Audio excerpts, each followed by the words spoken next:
नमस्कार दोस्तों, सीआरपीसी के लेक्चर नंबर 11 में आप सभी का स्वागत है। आज के लेक्चर में हम लोग सेशंस कोर्ट और सबऑर्डिनेशन ऑफ असिस्टेंट सेशन जजेस ये दो सेक्शंस कवर करेंगे। सेशंस कोर्ट सेक्शन 9 के अंदर आपको पता चलेगा और सबऑर्डिनेशन ऑफ असिस्टेंट सेशन जजेस सेक्शन 10 के अंदर आपको इसके रिलेटेड प्रोविजंस पता चलेंगे। तो शुरुआत करते हैं आज के लेक्चर को। एक कॉमन इंट्रोडक्शन है। मैं हमेशा की तरह बोलता हूं कि मेरे अर्लियर लेक्चर्स देखो, आपको इसका एक्सप्लेनेशन मिल जाएगा। फिलहाल आप लोग इस स्लाइड का स्क्रीनशॉट ले लेना। सबसे पहले हम लोग देखते हैं कोर्ट ऑफ सेशंस। सेक्शन 9 जो है उसका वर्डिंग्स बहुत बड़ा है, थोड़ा सा ट्रिकी है, इसीलिए मैंने अपने ओन वर्ड्स में इसका एक्सप्लेनेशन दिया है। बेयर एक्ट का लिंक आपको मेरे वीडियो के कमेंट बॉक्स में और डिस्क्रिप्शन बॉक्स में मिल जाएगा। आप लोग जाकर ऑफिशियल सेक्शन देख सकते हैं। Section 9 subsection 1, the state government shell establish a court of sessions for every sessions division. Court of sessions का मतलब है सत्र न्यायालय। आपने मेरा अगर अर्लियर वीडियो देखा होगा तो उसके अंदर आपको पता चलेगा कि हर एक स्टेट में depending upon the intensity of work and size of the state, sessions division at least एक तो होता है, एक से कई ज्यादा हो सकते हैं।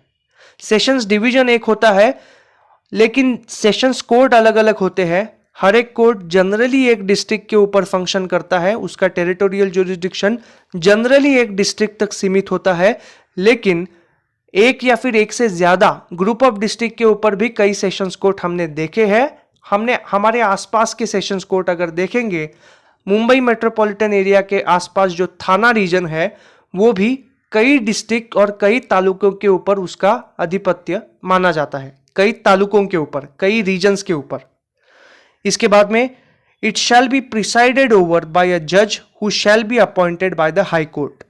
मतलब जो सेशंस कोर्ट के जजेस हैं उनको हाई कोर्ट अपॉइंट करता है। तीसरा, द हाई कोर्ट में ऑल्सो अपॉइंट एडिशनल और असिस्टेंट सेशंस जजेस। सेल्फ एक्सप्लेनेटरी है, हाई कोर्ट सेशन कोर्ट के जजेस को अपॉइंट करेगा, हाई कोर्ट इनके अलावा एडिशनल और असिस्टेंट सेशन जजेस को भी अपॉइंट कर सकेगा। इसके बाद में सेशंस जज of one sessions division may be appointed by the high court as an additional sessions judge of the other division।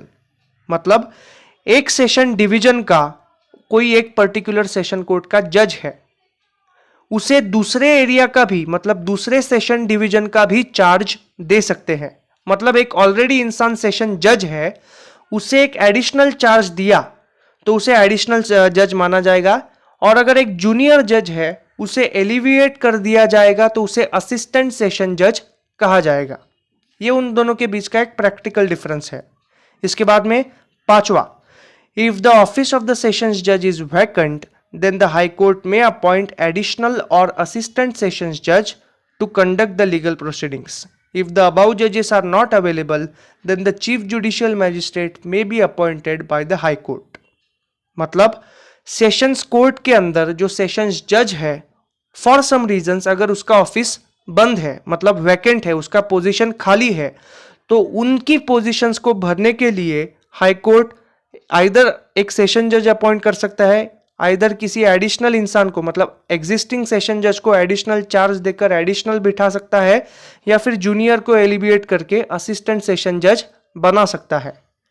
अगर कोई भी अवेलेबल नहीं है तो चीफ जुडिशियल मैजिस्ट्रेट को टेम्पररीली उस पर्टिकुलर चीज का चार्ज दिया जाएगा। छठा सेक्शन क्या कहता है, मतलब section 9 subsection 6, the sessions court will function on the places prescribed by the High Court by public notification।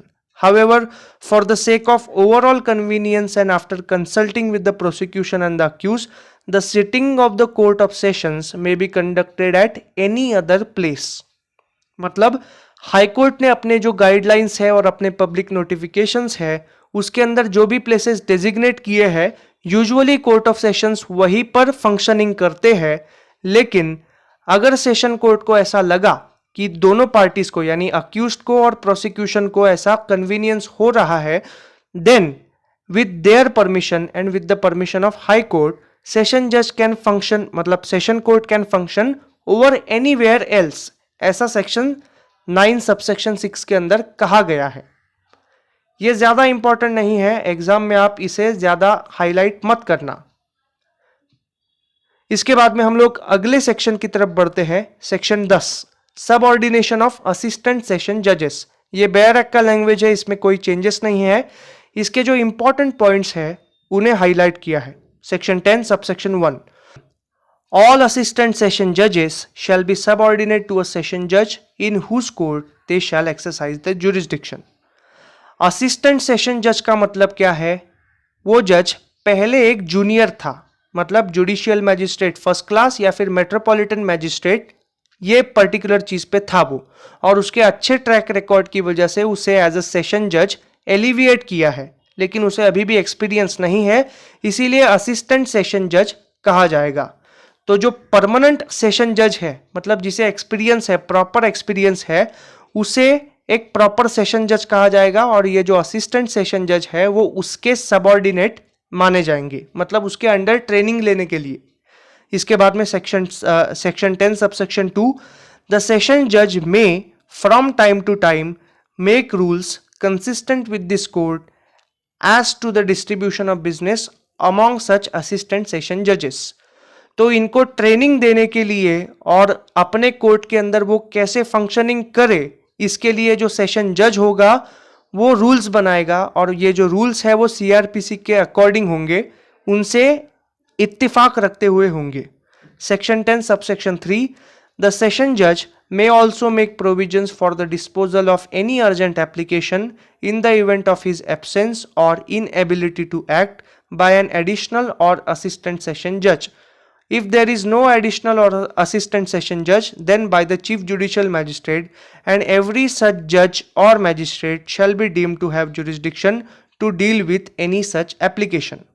मतलब इमेजिन करिए एक प्रॉपर सेशन जज के सामने, मतलब फुल्ली फंक्शनल सेशन जज के सामने कोई केस पेंडिंग है, एंड फॉर सम रीजंस वो पोस्ट खाली हो जाता है या फिर वो जज है वो अवेलेबल नहीं है। देन ऐसी पोजीशन में क्या होगा? ऐसी पोजीशन को ध्यान में रखते हुए जो प्रॉपर सेशन जज है वो रूल्स बनाएंगे।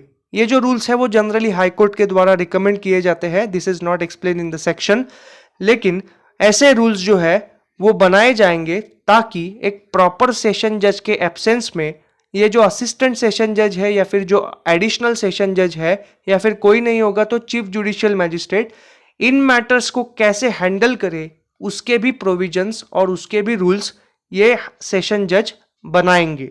ये कहता है सेक्शन 10 सबसेक्शन 3। इसका मतलब क्या है? सेक्शन 10 आसान शब्दों में ये कहता है कि हर कोर्ट में सेशन जज रहेगा, जूनियर को एलिवेट करेंगे तो असिस्टेंट होंगे, अगर किसी एग्जिस्टिंग सेशन जज को एडिशनल चार्ज दिया तो वो एडिशनल सेशन जज बनेगा। ये सारे हाई कोर्ट के नीचे काम करेंगे, हाई कोर्ट के गाइडलाइंस के ऊपर काम करेंगे, और सेशन कोर्ट का जो भी मैटर्स है उनके फंक्शनिंग के लिए जो प्रॉपर सेशन जज होंगे वो हाई कोर्ट के गाइडलाइंस के ऊपर रूल्स एंड रेगुलेशंस बनाएंगे। इतना समझेंगे तो आपको सेक्शन 9 और सेक्शन 10 समझ में आएगा। You can reproduce answer, you can craft it on your own terms, और इतना एग्जाम के लिए सफिशिएंट है। So that's it for today's lecture. Thank you so much. Please like, share and subscribe to my channel.